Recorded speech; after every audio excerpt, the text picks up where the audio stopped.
Reaction start करते हैं आज यूनिट सेकंड स्टार्ट करते हैं बेटा।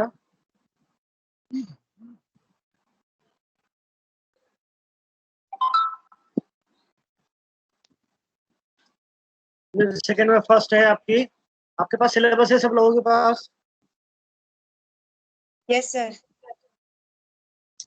तो सिलेबस में यूनिट सेकंड में आपके कार्बन कार्बन सिंगल बॉन्ड और डबल बॉन्ड फॉर्मिंग रिएक्शंस है, जिसमें मैनिक है, राइमर-टीमान है, साइमन स्मिथ है, सिल्समेयर हेक रिएक्शन है, रेफरमेटिस्की रिएक्शन है, ओल्मान रिएक्शन है, स्टॉकिनामिन रिएक्शन है, शेपिरो है, विटिंग रिएक्शन है और हॉर्नर रिएक्शन। इसके अलावा पीटरसन सिंथेसिस है, हेक कपलिंग रिएक्शन है, स्टिले रिएक्शन है, मैकमरे रिएक्शन है। उसके अलावा रिंग एक्सपेंशन वाली यानी कि रिंग के बढ़ने वाली या रिंग के बनने वाली कुछ रिएक्शन है, जिसमें mainly Dieckmann condensation, Robinson ring annulation reaction और बाकी आपके फिर रिएजेंट्स के ऊपर सारी रिएक्शन बेस्ड है।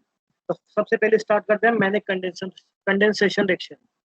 इसमें क्या होता है, किसी भी अल्फा हाइड्रोजन कंटेनिंग एल्डिहाइड या कीटोन, इस तरह से देख लेते हैं कि जिसे भी बेंजीन रिंग पर COCH3 ग्रुप वाला अगर कोई कंपाउंड है और उसकी रिएक्शन फॉर्मेल्डिहाइड और सेकेंडरी अमीन के साथ में करवाई जाती है, तो वो एक टाइप का अलग बेस बनाता है जिसको मैनिक बेस कहते हैं। और इस रिएक्शन को क्या कहा गया है, मैनिक कंडेंसेशन रिएक्शन। तो पढ़ते हैं इसको।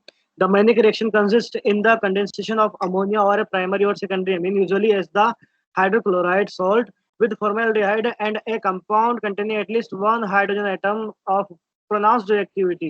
The essential feature of the reaction is the replacement of the active hydrogen atom by an aminomethyl or substituted aminomethyl group. The reaction is named as, after the chemist Karl Mannich, it is known as Mannich condensation reaction.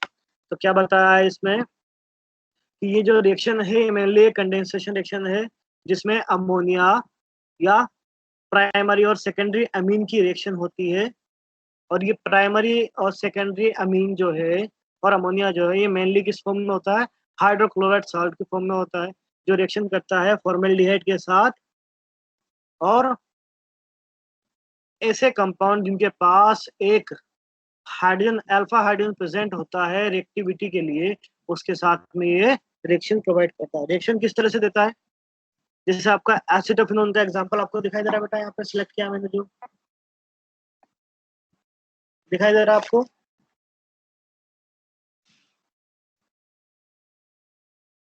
हाँ sir दिखाई दे रहा है। आवाज आ रही है बेटा? हाँ sir. हाँ, तो इसमें आपको हाइड्रोजन जो दिख रहा है CH2 के पास वाला, ये कौन सा है, अल्फा हाइड्रोजन है। ये अल्फा हाइड्रोजन क्या करता है, फॉर्मेल्डिहाइड और अमीन के साथ में रिएक्शन देता है और वाटर मॉलिक्यूल को रिलीज कर देता है। किस तरह से करता है, ये जो एक्टिव हाइड्रोजन है वो अटैक करेगा इस फॉर्मेल्डिहाइड के साथ में और इसके साथ मिलकर के और इसके H के साथ में मिलकर क्या बना देगा, H2O, और वो बाहर निकल जाएगा। अब होगा क्या, यहाँ से ऑक्सीजन निकल गया है, ये डबल बॉन्ड टूट गया है, यहाँ पर कार्बन के पास क्या आ जाएगा, वैलेंसी। वो वैलेंसी जुड़ जाएगी इसके साथ में, CH2 के साथ में, और दूसरी वैलेंसी जुड़ जाएगी नाइट्रोजन के साथ। एक बॉन्ड इसका जाएगा कार्बन के साथ में, एक बॉन्ड जाएगा नाइट्रोजन के साथ, और इसे मिलकर के ये जो प्रोडक्ट का फॉर्मेशन करेगा वो क्या कहलाएगा, आपका मैनिक बेस। सिंपल है।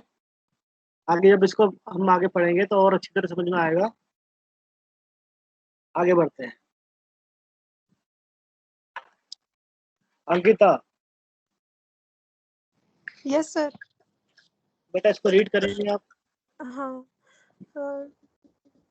The Mannich reaction is an example of nucleophilic addition of an amine to a carbonyl group followed by dehydration to the Schiff base. The Schiff base. Okay, बस. The Mannich reaction is an example of nucleophilic addition of an amine to a carbonyl group followed by the dehydration to the Schiff base. क्या हो रहा है इसके अंदर, Mannich reaction में mainly क्या होता है, अमीन पर न्यूक्लियोफिलिक एडिशन रिएक्शन होता है, जो किस पर जाता है, सीधे ही कार्बोनाइल ग्रुप पर। और उस कार्बोनाइल ग्रुप के पास जाने के बाद में कौन सी रिएक्शन होती है, शिप बेस पर डिहाइड्रेशन की। शिप बेस जो होता है आपका वो क्या कहलाता है बेटा, C double bond N linkage वाला कंपाउंड। ऐसे सारे कंपाउंड जिसके अंदर C डबल बॉन्ड N मिल रहा है वो आपका क्या कहलाता है, शिप बेस। इजी है। कोई रिप्लाई करेगा? समझ में आ रहा है? सर आपने क्या बोला? Yes, C sir. Double bond N.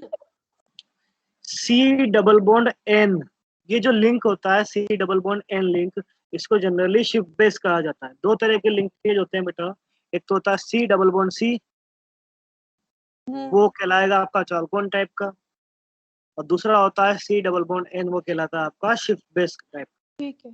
Yes. ठीक है, तो जब भी कार्बोनाइल पर किसी एमिनो कंपाउंड की रिएक्शन होती है, सी डबल बॉन्ड ओ वाले कंपाउंड पर जब भी किसी नाइट्रोजन कंटेनिंग कंपाउंड की रिएक्शन होती है, नाइट्रोजन में मेनली अमीन, प्राइमरी अमीन टाइप के कंपाउंड की रिएक्शन होती है, तो वो आपस में मिलकर क्या बना लेते हैं, C double bond N linkage, और H2O बाहर निकल जाता है।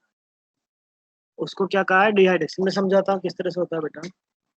देखिए ये R R और N एन पर 3 बॉन्ड है, एक तरफ हाइड्रोजन जुड़ा हुआ है और बाकी 2 पर R जुड़े हुए हैं। ठीक है, अब क्या हो रहा है ये एन पर क्या है, लोन पेयर प्रेजेंट, ये लोन पर अटैक करता है इसके कार्बोनाइल पर, वो कार्बोनाइल की वजह से, लोन पर आने की वजह से क्या होता है, बॉन्ड डिस्प्लेस हो जाता है ऑक्सीजन पर, ऑक्सीजन पर बन जाता है नेगेटिव चार्ज।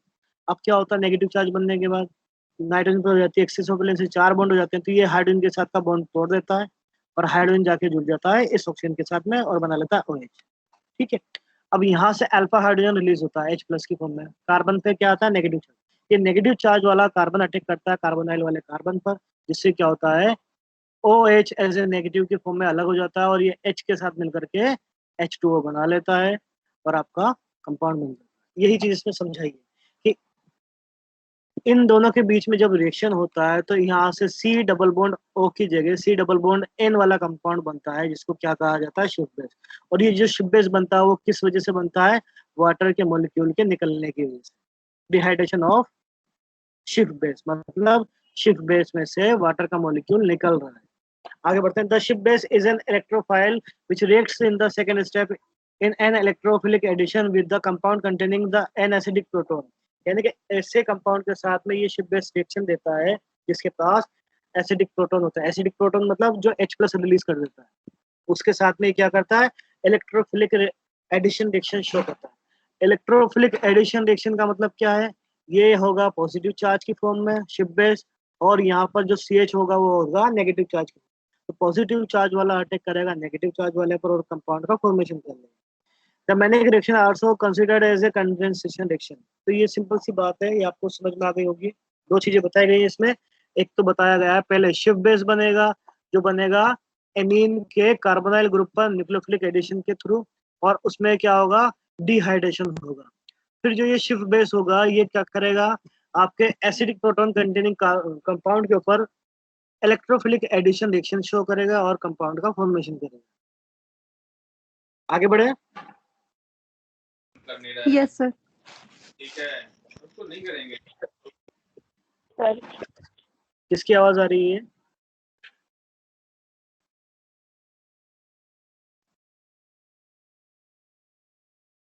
किसी ने कुछ कहा क्या अभी?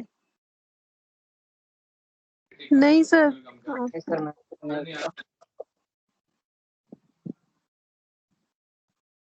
चलिए आगे बढ़ते। किसी को कुछ कंफ्यूजन हो तो पूछो बेटा,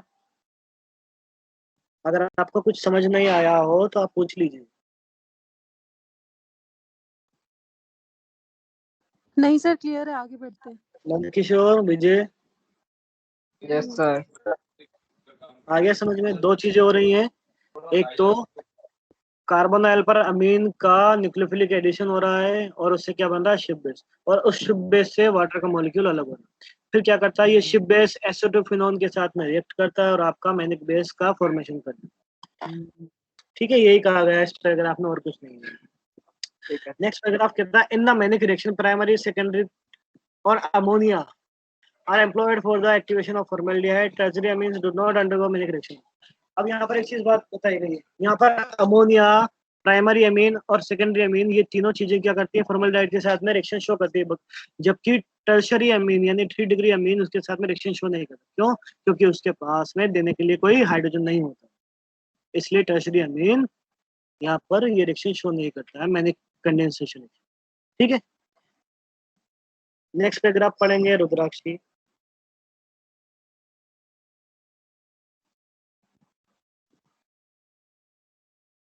Yes, sir.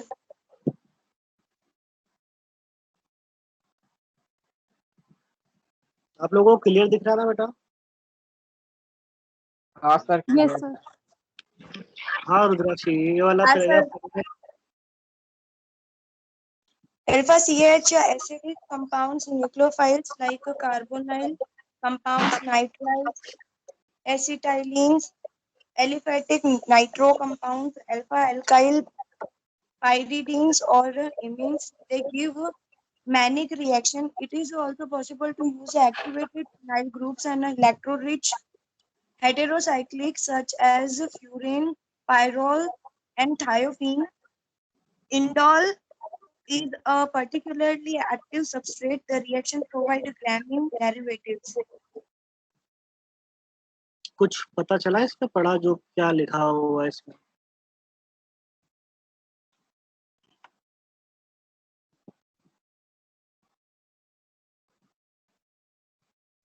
पूरा अल्फा CH जो एसिडिक कंपाउंड है वो न्यूक्लियोफाइल है। हाँ जी, पहला वर्ड लिखा हुआ है अल्फा CH एसिडिक कंपाउंड्स, इसका मतलब क्या है Ankita? Sir, alpha CH acidic compound का मतलब क्या है? इस वर्ड का मतलब समझ में आया आपको? नहीं आया? किसी को भी नहीं आया? कार्बन सर नहीं आया। नंद किशोर आया समझ में? इसका पता है कुछ? नहीं मैं पता। थोड़ा चलो मैं बता देता हूँ। अल्फा CH का मतलब है alpha hydrogen containing carbon compound which है एसिडिक प्रोटोन, उसको शॉर्ट में लिखा है अल्फा CH एसिडिक कंपाउंड। तो जब भी वो हाइड्रोजन को रिलीज करता है तो क्या बन जाता है उसके पास? नेगेटिव चार्ज, और इसलिए उसको क्या कहा है यहाँ पर? न्यूक्लियोफाइल्स। थोड़ी धीरे बोलो ना। Like carbonyl compounds, nitriles, acetylenes, aliphatic nitro compounds, alpha alkyl pyridines और amines, they give manic reaction। तो manic reaction कौन कौन से टाइप के कंपाउंड्स देते हैं? पहले तो हो गए अल्फा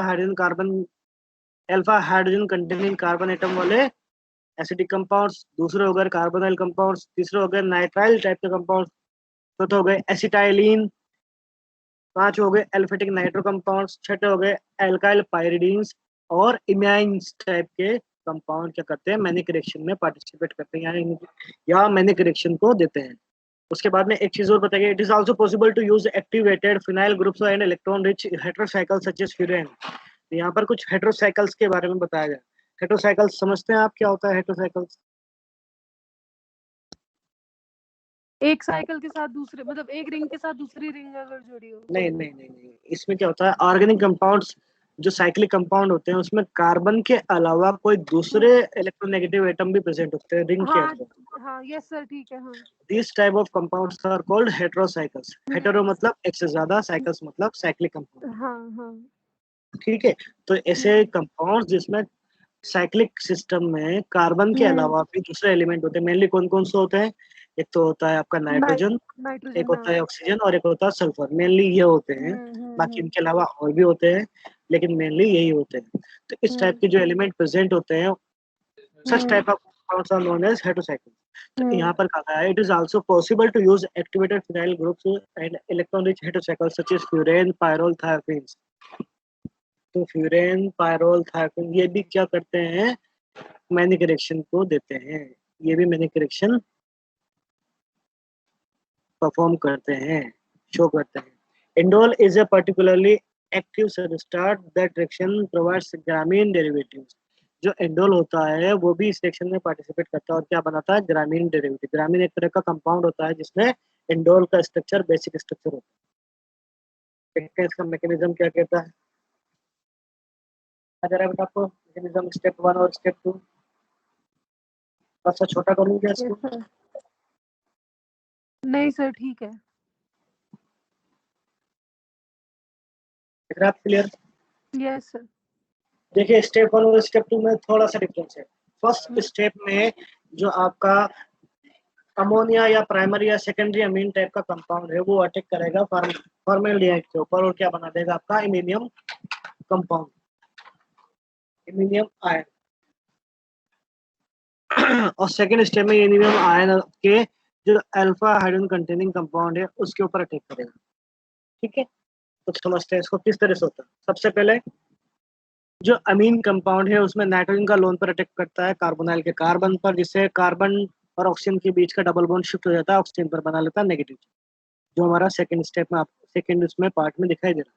दिख रहा है सिलेक्टेड, उसमें नाइट्रोजन जुड़ गया है कार्बोनाइल कार्बन से, बॉन्ड सर्कुलेट या डिलोकलाइज हो गया है ऑक्सीजन के ऊपर, डिस्प्लेस हो चुका है।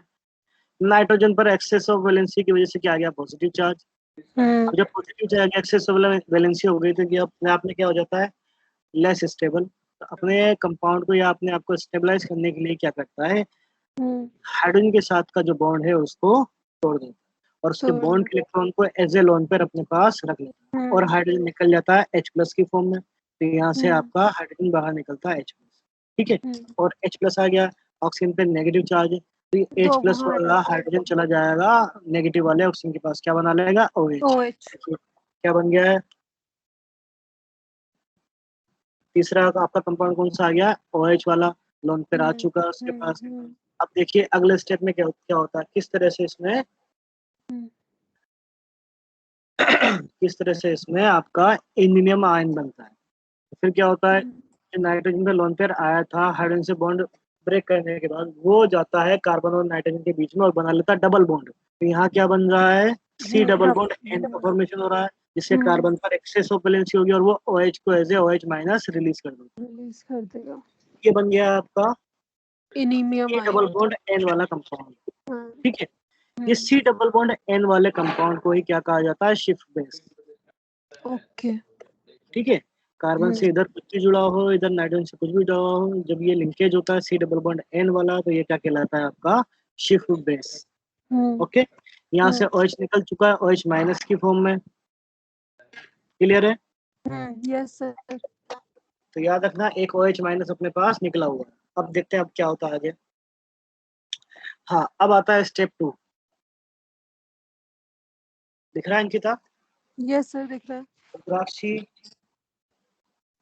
नंद Yes, किशोर, sir. मधुसूदन, विजय, स्वीटी, जी सर, दिख रहा। हाँ, मंजू, ये सर।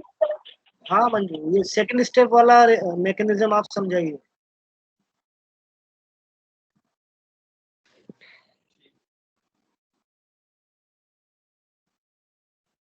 स्टेप 2 लिखा हुआ है ना बेटा, सिलेक्ट करके दिखा रखा मैंने, उस वाले लाइन की जो रिएक्शन है वो आप समझाएंगे। अगर आपको लग रहा है कि मुझे नहीं आ रहा है तो आप बोल दीजिए।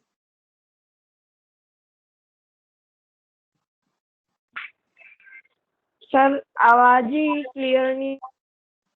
आपको मेरी आवाज नहीं आ रही है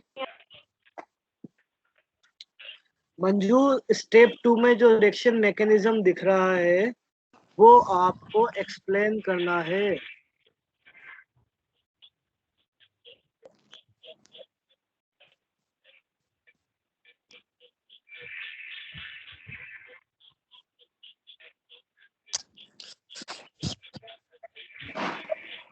मंजू टाइम निकल रहा है,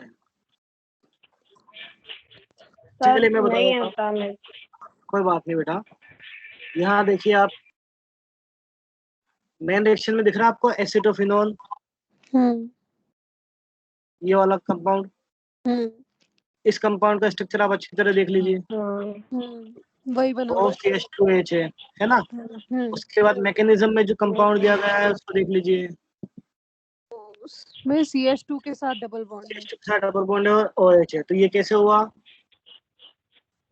ये हुआ कीटो इनोल टोटोमेरिज्म की वजह से। किस तरह से, ये बॉन्ड यहाँ से शिफ्ट होता है यहाँ पर, डबल बॉन्ड बन जाता है और डबल बॉन्ड का ये बॉन्ड शिफ्ट हो जाता है ऑक्सीजन पर, ऑक्सीजन पर बनता है नेगेटिव चार्ज, वो नेगेटिव चार्ज पर आ जाता है ये वाला हाइड्रोजन। यस सर, ठीक है, क्लियर। तो इस तरह से कीटो इनोल टोटोमराइजेशन के थ्रू यहाँ पर इनोल का फॉर्मेशन हुआ और उस इनोल के ऊपर इनिमियम आयन ने अटैक किया। इनिमियम आयन के ऊपर एक्सेसिव वैलेंसी की वजह से नाइट्रोजन का पॉजिटिव चार्ज है। ये पॉजिटिव चार्ज कंटेनिंग स्पीशीज क्या कहलाती है, इलेक्ट्रोफाइल। तो यहाँ इलेक्ट्रोफाइल का अटैक हो रहा है जिस पर, या इलेक्ट्रोफाइल का एडिशन हो रहा है जिस पर, एसिडिक प्रोटॉन कंटेनिंग कंपाउंड। ठीक है, हाँ एसिडिक क्यों कहा गया, क्योंकि यहाँ से H+ बाहर निकले। हाँ अब देखते हैं क्या होता है। ऑक्सीजन का लोन पेयर शिफ्ट होता है कार्बन और ऑक्सीजन के बीच में, और कार्बन कार्बन का डबल बॉन्ड शिफ्ट हो जाता है CH2 पर। CH2 पे क्या बनता है, नेगेटिव चार्ज। वो नेगेटिव चार्ज वाला अटैक करता है कार्बन पर। जब ये कार्बन पर अटैक करता है तो ये डबल बॉन्ड शिफ्ट हो जाता है नाइट्रोजन पर एज ए लोन पेयर। ठीक है, ये बनता है आपका नेक्स्ट कंपाउंड। ऑक्सीजन और कार्बन के बीच में डबल बॉन्ड आ गया है, CH2 जाकर जुड़ गया है किससे, नाइट्रोजन के पास वाले कार्बन से। ठीक है, और क्या बन गया है, लिंकेज बन गया है, मिथाइलिन ग्रुप का यहाँ पर एडिशन हो चुका है। अब क्या होता है, ऑक्सीजन के ऊपर क्या आ जाती है, एक्सेस ऑफ वैलेंसी। उस एक्सेस ऑफ वैलेंसी को रिमूव करने के लिए हाइड्रोजन को एज ए H+ रिलीज कर देता है और इस बॉन्ड को एज ए लोन पर अपने पास रख लेता है। तो बॉन्ड टूटता है और एज ए लोन पर ऑक्सीजन के ऊपर आ जाता है, ये आ गया ऑक्सीजन के ऊपर लोन पे, और हाइड्रोजन एज ए H+ अलग हो जाता है। अब देखिए, फर्स्ट स्टेप में हमारा रिलीज हुआ था OH- आयन, और सेकंड स्टेप में रिलीज हो रहा है H+ आयन। H+ आयन और OH- आयन कंबाइन होकर H2O बना लेते हैं, वाटर मॉलिक्यूल, और इस रिएक्शन में वाटर मॉलिक्यूल निकल जाता है और आपका फाइनल कंपाउंड बन जाता है एजेमेनिक बेस। ठीक है, और इसके बाद में कुछ एग्जांपल्स है जिसमें मैनिक रिएक्शंस को बताया गया है डिफरेंट काइंड ऑफ कीटोन्स के साथ में, एल्डिहाइड के साथ में, और दूसरे अलग कंपाउंड्स के साथ में। तो उसको पढ़ते हैं, आगे स्टडी करते हैं। तो मैनिक रिएक्शन में नेक्स्ट आता है रिएक्शंस विद कीटोन। कीटोन से किस तरह से रिएक्शन करते हैं। अभी तक तो आपने एरोमेटिक कीटोन के साथ में देखी थी, अब सिंपल कीटोन के साथ में, सैचुरेटेड कीटोन के साथ में, साइक्लिक कीटोन के साथ में, डिफरेंट काइंड ऑफ कीटोन्स के साथ में किस तरह से रिएक्शन करते हैं। तो अंकिता इसको रीड करेंगे एक बार। Yes, sir. Saturated ketones, cycloalkanones, alpha beta unsaturated ketones, aliphatic aromatic ketones, including those in which the aromatic ring is heterocyclic, and certain heterocyclic ketones containing a carbonyl group in the ring, all undergo the Mannich reaction with primary and secondary amines, usually in good yields. मतलब समझे किस तरह से बताया उन्होंने कि simple जो आपका सैचुरेटेड कीटोन होता है, सैचुरेटेड कीटोन किस तरह का, जो आपको एग्जांपल दिखाई दे रहा है इसमें बेटा, फर्स्ट वाला, ये इस तरह का कंपाउंड क्या कहलाता है आपका, सैचुरेटेड, अच्छा, सिंगल बॉन्डेड हो। ठीक है, दूसरा बताया गया साइक्लोएल्केनोन। साइक्लोएल्केनोन मतलब साइक्लोहेक्सेन और उसके ऊपर कोई डबल बॉन्ड हो गया कीटोन। दूसरा का हो गया आपका साइक्लोएल्केनोन। तीसरा है alpha beta unsaturated ketones. Unsaturated का मतलब क्या है, जब उसके अंदर एक डबल बॉन्ड आ जाए, जैसे हम यहाँ देखते हैं, ये एग्जांपल दिखाई दे रहा है बेटा आपको, ये दिख रहा है आपको जो मैंने सेलेक्ट किया। यहाँ देखिए CH3CO है, फिर CH2 है, फिर CH2 है, फिर आगे R ग्रुप मान लेते हैं, नाइट्रोजन वाले ग्रुप को R ग्रुप मान लेते हैं। तो जब इस CH और इस कार्बन के बीच में यहाँ डबल बॉन्ड होगा, तो इस कार्बोनाइल के रेस्पेक्ट में ये वाला कार्बन कहलाएगा अल्फा कार्बन और ये वाला कार्बन कहलाएगा बीटा कार्बन। अल्फा और बीटा के बीच में जब डबल बॉन्ड होगा तो वो कंपाउंड क्या कहलाएंगे आपके, अल्फा बीटा अनसैचुरेटेड कीटोन्स। ठीक है, उसके बाद आते हैं aliphatic aromatic ketones. Aliphatic aromatic ketones मतलब लाइक एसिटोफिनोन, जो हमने एग्जांपल देखे थे, जिसमें एक साइड पे बेंजीन रिंग होता है, एक साइड पर COCH3 होता है। ठीक है, उस टाइप के, including those in which the aromatic ring is heterocyclic and certain heterocyclic ketones containing a carbonyl group in the ring all undergo the many। और हेटेरोसाइक्लिक सिस्टम्स के अंदर भी जो कीटोन्स अवेलेबल होते हैं वो भी क्या करेंगे, मैनिक रिएक्शन को देंगे इस टाइप की, और प्राइमरी और सेकेंडरी अमीन्स के साथ में गुड यील्ड में कंपाउंड का फॉर्मेशन। मैकेनिज्म बिल्कुल पुराना जब हमने स्टडी किया वैसा ही है, बस यहाँ पर स्टार्टिंग मटेरियल चेंज हो रहा है और कुछ नहीं। ठीक है, अब ये आपका क्या है, एसीटोन है, सिंपल एसीटोन, CH3CO CH3 है। तो एक तरफ तो CH3 पूरा लिखा हुआ, दूसरी तरफ पे उसको तोड़ करके CH2H की फॉर्म में वही रिएक्शन होगी, HOH बाहर निकल जाएगा और CH2 से ये वाले फॉर्मल्डिहाइड का CH2 जुड़ जाएगा और उससे ये नाइट्रोजन कंपाउंड जुड़ जाएगा। क्या बन जाएगा, CH3CO CH2 CH2 और N।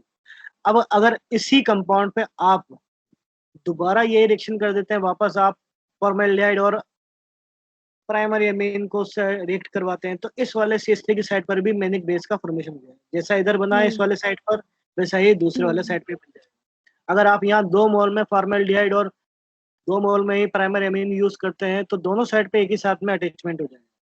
तो इस तरह से रिएक्शन की पॉसिबिलिटीज को इंक्रीज किया जाता है। नेक्स्ट एग्जांपल भी दिया हुआ है, उसमें भी वही बात है।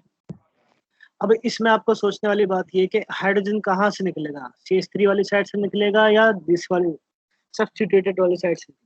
हमेशा सब्स्टिट्यूटेड वाली साइड से निकलेगा, क्योंकि 3 डिग्री कार्बन आयन ज्यादा स्टेबल होता है, ज्यादा रिएक्टिव होता है। ये हाइड्रोजन निकलेगा और ये नेगेटिव आयन यहाँ पे बनेगा और वो फॉर्मेल्डिहाइड और प्राइमरी अमीन के साथ रिएक्ट करके मैनिक बेस का फॉर्मेशन करेगा। क्लियर?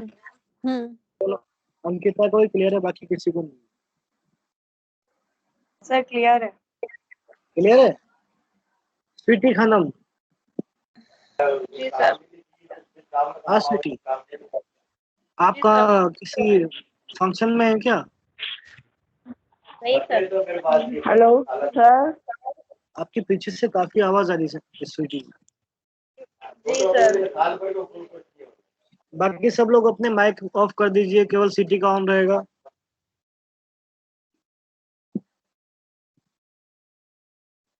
हाँ सिटी, बेटा अगला पैराग्राफ आप रीड करेंगे। Many of acyclic, cyclic, aromatic, and heterocyclic carbonyl compounds give many condensation. A detailed list of active hydrogen-containing ketones is given below. The replaceable hydrogen atom are underlined. नीचे कुछ type के compounds बताए गए हैं जिसमें acidic hydrogen present होता है और वो मैनिक रिएक्शन को परफॉर्म करते हैं। उसके एग्जांपल्स है नीचे। सबसे पहले एलिफेटिक कीटोन्स के बारे में बताया गया है, यानी कि आपके सैचुरेटेड कीटोन्स। हाँ बेटा, ऊपर जो एग्जांपल है उस पे आर को रिप्लेस कर दिया कौन सा आर को? से, जो आप पूछ लास्ट एग्जांपल जो है ऊपर इस पैराग्राफ से जस्ट ऊपर जो, हाँ इस वाले में, नीचे वाले में इसमें आर कहाँ है? NH और R है ना सर? प्राइमरी अमीन वाला। हाँ यार टाइपोग्राफिकल एरर है यहाँ पे ना, यहाँ एक हाँ, साइड पे दो H आ जाएगा, CH3 एक साइड पे R आएगा। अच्छा ठीक है एक CH3 की जगह हाइड्रोजन आएगा, दूसरे CH3 की जगह R आएगा। ठीक है सर। अब जिससे ये वाला है ना ऊपर वाला बेटा, हाँ समझ गई, इसीलिए कोई बात नहीं, वो टाइपोग्राफिकल एरर है, हो जाती है। ठीक। नेक्स्ट है, इसमें डिफरेंट काइंड ऑफ कंपाउंड्स बताएं जो मैनिक रिएक्शन को परफॉर्म कर सकते हैं। पहला एग्जांपल है एलिफेटिक कीटोन्स के बारे में। एलिफेटिक कीटोन्स का मतलब क्या है? आपके सैचुरेटेड कीटोन्स, सिंगल बॉन्ड वाले कीटोन्स। इसमें जनरली इन्होंने एक कॉमन वर्ड दे दिया एलिफेटिक कीटोन, जिसमें सैचुरेटेड और अनसैचुरेटेड दोनों टाइप के डाल दिए हैं। तो पहला है एसीटोन, जो सिंगल बॉन्ड वाला सैचुरेटेड है। दूसरा ब्यूटेन टूओन, जो भी सिंगल बॉन्ड वाला है और सैचुरेटेड। तीसरा आ गया आपका अल्फा बीटा अनसैचुरेटेड वाला। तो देखिए कार्बोनाइल आ गया, उसके पास वाले कार्बन को अल्फा कार्बन, उससे सेकंड वाले कार्बन को बीटा कार्बन, दोनों के बीच में डबल बॉन्ड, इसलिए इसको क्या कह दिया है? Alpha beta unsaturated carbonyl compound. और इसमें आपका CH3 वाला पार्ट जो है वो क्या है? एसिडिक हाइड्रोजन वाला पार्ट है। तो ये भी आपकी मैनिक रिएक्शन को परफॉर्म करेगा। उसके बाद है साइक्लोएल्केनोन्स, दिख रहे हैं आपको साइक्लोहेक्सेन के साथ में। साइक्लोपेंटेनोन, टेट्रालोन। टेट्रालोन क्यों कहा है इसको?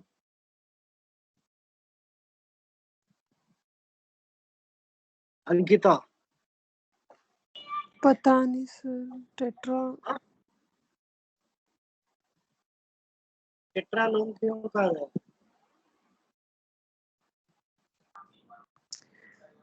4 तो कुछ भी नहीं है। नहीं है 4 तो कुछ भी नहीं है। हाइड्रोजन कितने प्रेजेंट है? एक तो इस पर, हाँ एक इस पर, एक इस पर और एक इस पर। कितने हाइड्रोजन प्रेजेंट है? 4। हाँ इसके लिए यहाँ पर टेट्रा वर्ड यूज किया गया। अच्छा। ठीक है। नेक्स्ट आता है एलिफेटिक एरोमेटिक कीटोन। जैसे हमने देखा था एसिटोफिनोन टाइप के कंपाउंड्स हो गए, यहाँ एसिटोटेट्रालीन हो गए। ये जो आपका ये जो रिंग सिस्टम है इसको टेट्रालीन कहा गया। ठीक है। अच्छा। ऊपर भी जो टेट्रालोन था ना, वो इसके ऊपर डबल बॉन्ड होने की वजह से टेट्रालोन था। टेट्रा इसलिए कहा जाता है कि जिसमें इस बेंजीन पर 4 हाइड्रोजन प्रेजेंट होते हैं, लेकिन यहाँ पर एक और सब्स्टिट्यूट हो गया, इसलिए बीटा सब्स्टिट्यूट आ गया। ठीक है। नेक्स्ट आता है हेटेरोसाइक्लिक कीटोन्स। दिख रहे हैं आपको हेटेरोसाइक्लिक सिस्टम है, कार्बन के अलावा दूसरा एलिमेंट भी प्रेजेंट है और उसमें सी डबल बॉन्ड ओ है, तो ये क्या है आपके हेटेरोसाइक्लिक कीटोन्स। इसलिए समझ गए, ये सब क्या करेंगे, मैनिक रिएक्शन में पार्टिसिपेट करेंगे।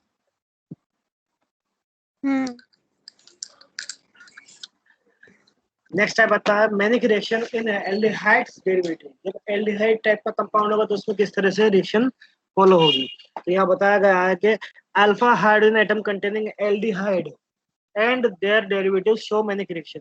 दिख रहा है आपको? कहाँ दिख रहा है ये एक line, the alpha hydrogen atom containing aldehyde and their derivatives show Mannich reaction. Alpha hydrogen containing, तो अल्फा कार्बन होगा तभी तो उस कार्बन पे प्रेजेंट हाइड्रोजन अल्फा हाइड्रोजन कहलाएगा। यहाँ देखिए ये एग्जांपल दिया गया है आपको CH3COH का, एसिटाल्डिहाइड का। एक तरफ CH3 ग्रुप है, एक तरफ H ग्रुप है, तो ये क्या है आपका एसिटाल्डिहाइड, CH3COH या CH3CHO। तो इसमें आप अगर देखेंगे कि अल्फा हाइड्रोजन प्रेजेंट होना चाहिए, तो यहाँ अल्फा हाइड्रोजन, अगर इस हाइड्रोजन की तरफ देखते हैं तो ये अल्फा हाइड्रोजन नहीं है, ये कार्बोनाइल के कार्बन से डायरेक्ट जुड़ा हुआ। अल्फा हाइड्रोजन कब कहलाता है, जब कार्बोनाइल वाले कार्बन से अल्फा कार्बन जुड़ा हो और उस कार्बन पे प्रेजेंट हाइड्रोजन्स, जैसा आपको यहाँ दिख रहा है, इस कार्बन पे प्रेजेंट हाइड्रोजन्स क्या कहलाएंगे, अल्फा हाइड्रोजन। तो ये अल्फा हाइड्रोजन ही मैनिक रिएक्शन को परफॉर्म करेंगे। ठीक है, इस तरह से सिस्टम पूरा पहले जैसा ही रहेगा, जैसा हमने पढ़ा था, मैकेनिज्म वही रहेगा। फॉर्मल्डिहाइड और प्राइमरी अमीन, सेकेंडरी अमीन और अमोनिया के साथ में रिएक्शन करके वाटर मॉलिक्यूल रिलीज कर देगा और मैनिक बेस का फॉर्मेशन करेगा। कुछ नहीं करना है, जो अल्फा हाइड्रोजन रिलीज कर रहा है उसका कार्बन फॉर्मल्डिहाइड के कार्बन से जुड़ जाता है और फॉर्मल्डिहाइड का कार्बन जुड़ जाता है नाइट्रोजन से, बस, और आपका कंपाउंड का फॉर्मेशन हो जाता है। ये आपका शॉर्ट ट्रिक है याद करने, प्रोडक्ट इस तरह से बन रहा है और इसे बना देना।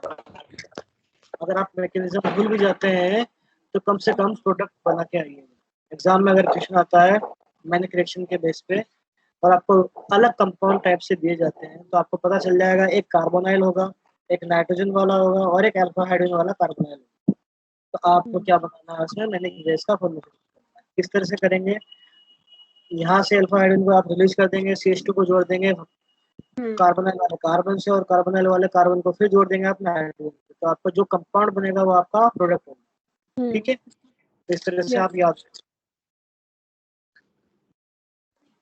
तो manic reactions in acid and asters, acid और एस्टर में किस तरह से होती है, यहाँ कुछ एग्जांपल बताए गए हैं।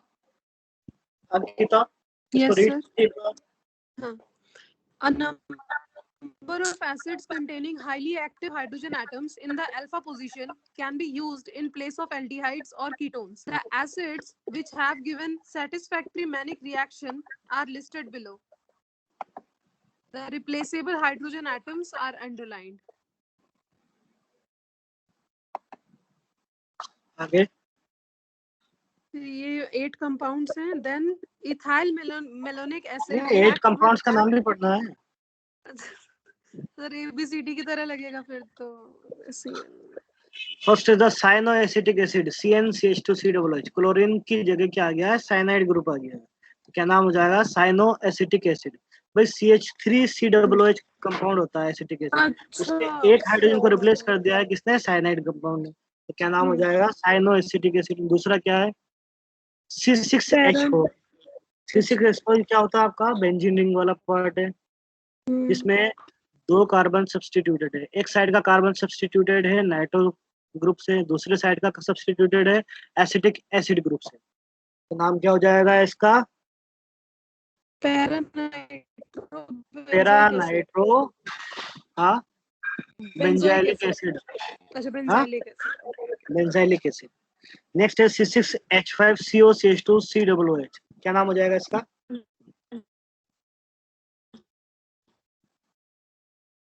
COCH2COOH।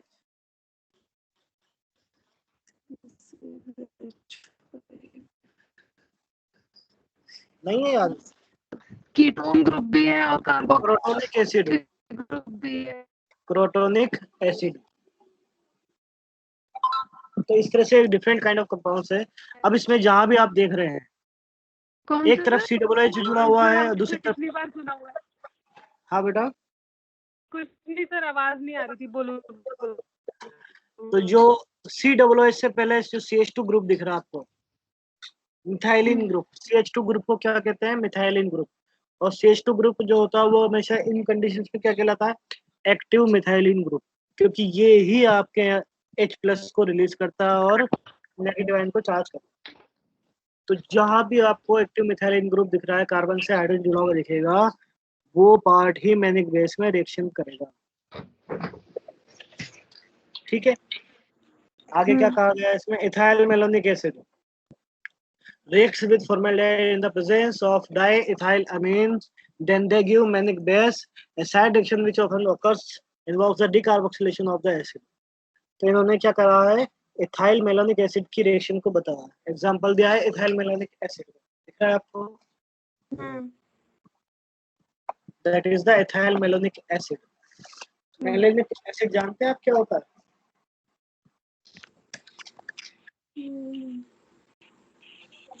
मेलोनिक एसिड का जो कॉमन स्ट्रक्चर होता है, जो उसका